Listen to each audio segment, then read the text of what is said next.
Hey guys, RCKiddo71 here real quick with a video on how to shorten your shocks, which will in effect lower your car. I've had a few people ask me how I did this with my Rustler. I think this is the third or fourth request that I've had, and somebody wanted me to make a video, so that's what I'm going to do. Basically, I have couple of shocks here from my son's Monster Mutt Stampede. So I'm just going to show you real quickly. It doesn't take long. I'll show you real quickly how to do it, and we'll just go from there. So first thing you do is you take a shock like this. This one's got the oil in it. It's got the spring. You pull the spring back and take the spring collar off the bottom. Set that aside. Pull your spring off. Set that aside. And then you're going to have to take this rod end off. And what I usually do is take some paper towel to protect the rod, clamp it with a pair of pliers, and then just twist it off. Once you get it going, it comes off really easy. Once that's off, you want to take that rod end and set it aside. Don't lose it.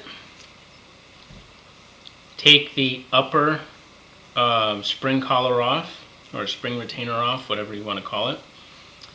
And a lot of times this cap will be on there pretty tight, so you just want to gently grab it with the shock. There's these little spots right here. Grab the shock with a pair of pliers, pinch it gently. I take a screwdriver. You can also use a Allen wrench. Put it in the top of the shock cap and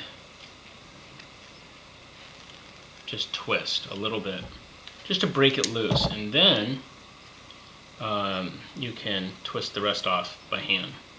Now when you do it, be careful, because when you do this, it is going to be full of oil, and one of the things you want to make sure is that little bladder that's inside the shock cap remains in there. Sometimes it falls out, and I'll deal with that in a second. You just need to put that back in. But basically, you take the oil. I usually have a bowl with some paper towel in it, so I can just dump the oil out. Push this rod all the way through, grab the plunger, and pull the rod out. And then I usually just wipe it off like this. And you can set that down as well. Now back to the shock cap. I don't know if you can, how well you can see that, but there's this bladder that's supposed to sit inside there. And you need to make sure it goes in so that the round part is facing out.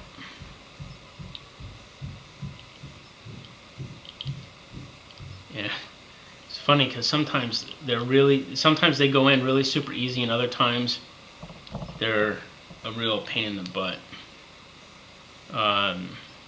Anyhow, get that in there.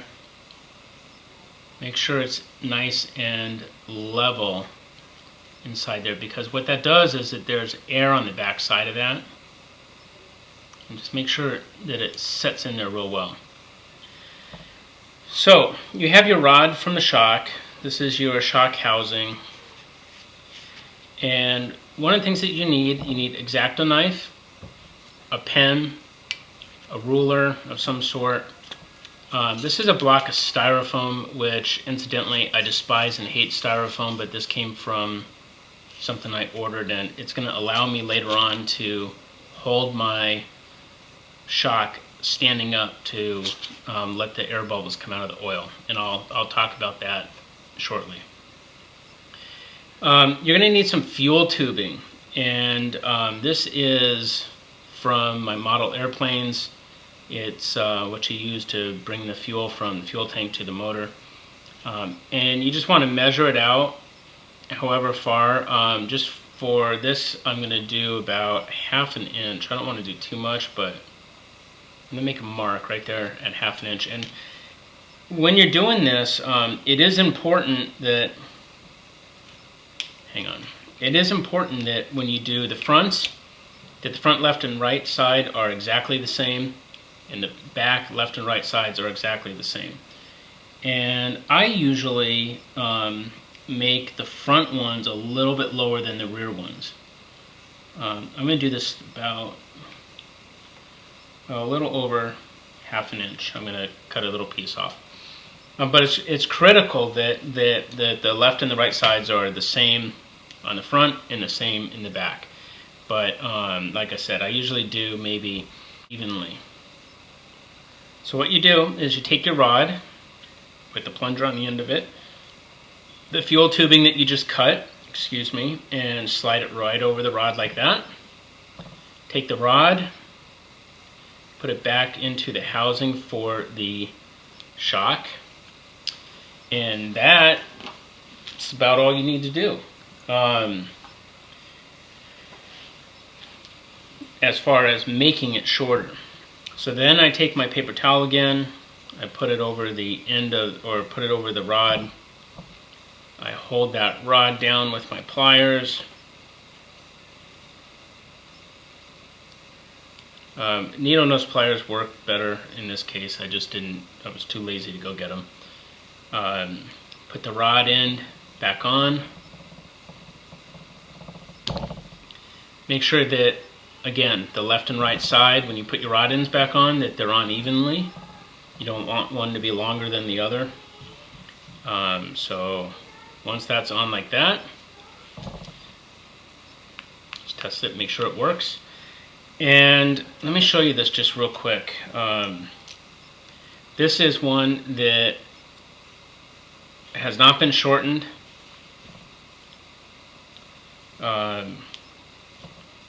And this is the shortened one. See, that fuel tubing doesn't allow the rod to travel any further than that. Again, I shortened it ½ an inch. So, when you get the rod back in, you get the rod end back on, then what you want to do is get yourself some oil, some silicone shock oil. This is just low C 30 weight, and start putting the oil inside of the shock. Now you don't want to fill it too much. You actually want the oil to come right up to the top, and what's going to happen is it's going to be concave. You'll see it. I can't really show it in the video, but it's right up to the edge, but there's a little bit of a dip in it. And one of the things that you need to do is you need to work this rod very slowly up and down to work that oil in. And then add a little more. I'm sure there's several different techniques for doing this. This is just how I do it. This is how I learned. Slowly move it up.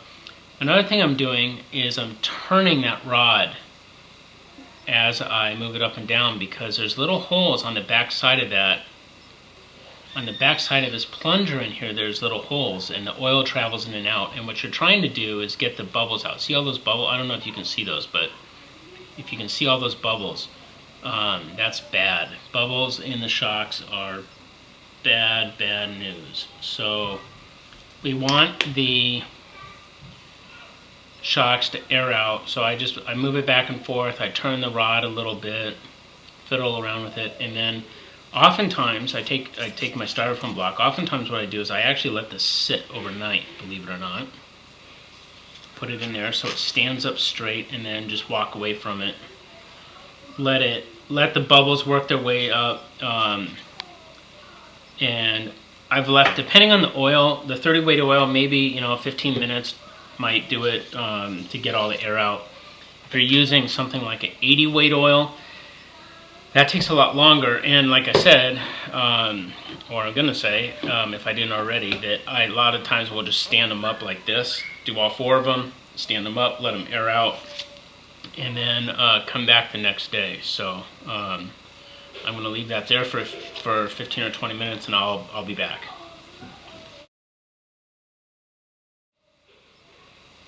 Okay guys, I'm back, and so now that the air has come out of there, I move this rod back and forth a little bit just to make sure there's no stray bubbles in there. I twist it around at the same time that I'm moving it back and forth.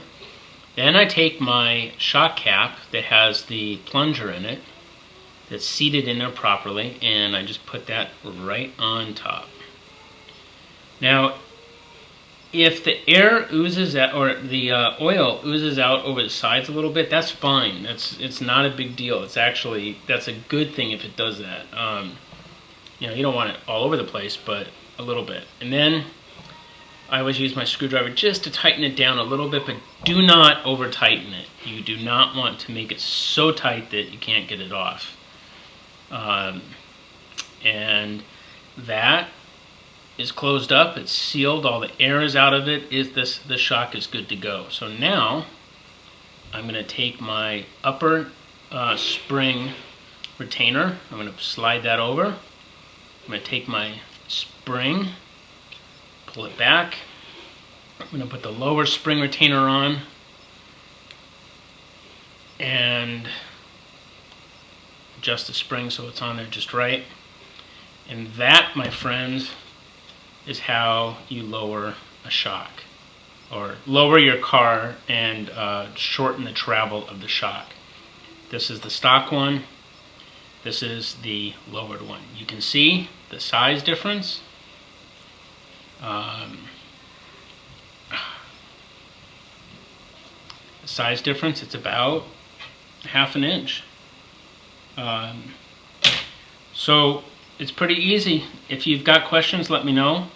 And if there's other things you'd like to learn or want me to make a video of, just give me a shout and ask me, and I'll